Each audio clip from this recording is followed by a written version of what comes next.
ऐसा क्या किया है कि तूफान मचाया है? 3 साल मेहनत करी है, एक ईमानदार प्रयास किया है और कोशिश करी है कि देश के सबसे गरीब और पिछड़े राज्य में जहां एक तरह से होपलेसनेस रही है कि यहाँ कुछ नहीं हो सकता है, वहां उम्मीद की एक किरण जलाई है।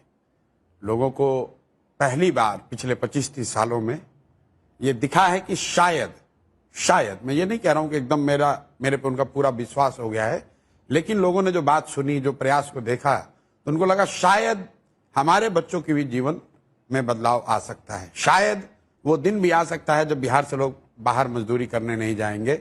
शायद वो दिन भी आ सकता है जब बिहार में एक ऐसी व्यवस्था बन जाए जहां लोग नीचे लूटेंगे नहीं, चोरी नहीं करेंगे, बिहार की भलाई के लिए ईमानदारी से कुछ काम करेंगे।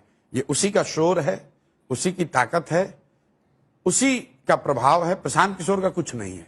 हम लोग तो बिल्कुल सामान्य परिवार से आए हुए व्यक्ति हैं, 2 हाथ 2 पैर, सामान्य परिवार, कोई पेडिग्री नहीं, कोई बिजनेसमैन नहीं, कुछ नहीं है।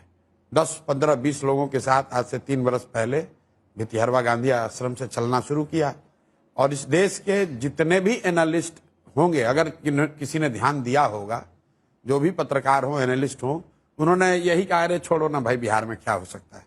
मुझे लगता है कि नेशनल मीडिया में आप सबसे पहली पत्रकार होंगी जो मेरी पदयात्रा में आई थी, वरना तो लोगों ने कहा यार इससे क्या होता है।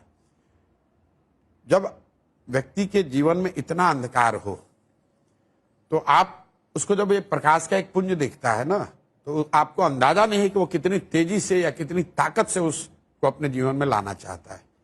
और वही लोगों ने देखने में, समझने में भूल करी है। नेपाल में अभी जो क्रांति हुई वो किसी ट्रेंड लाइन में थोड़ी ना दिखा है। बांग्लादेश और श्रीलंका में जो हुआ वो पहले किसी एनालिस्ट ने थोड़ी फोरकास्ट किया था। लोग 30-35 साल से एक ही धारा में चले जा रहे हैं, एक तरह से अपने जीवन को मान लिया है कि अब नहीं सुधर सकता है। बीच में एक उनको प्रकाश पुंज दिखा, एक रास्ता दिखा, तो अब वो लोग अपने बच्चों के लिए खड़े हो रहे हैं और वही प्रभाव दिख रहा है।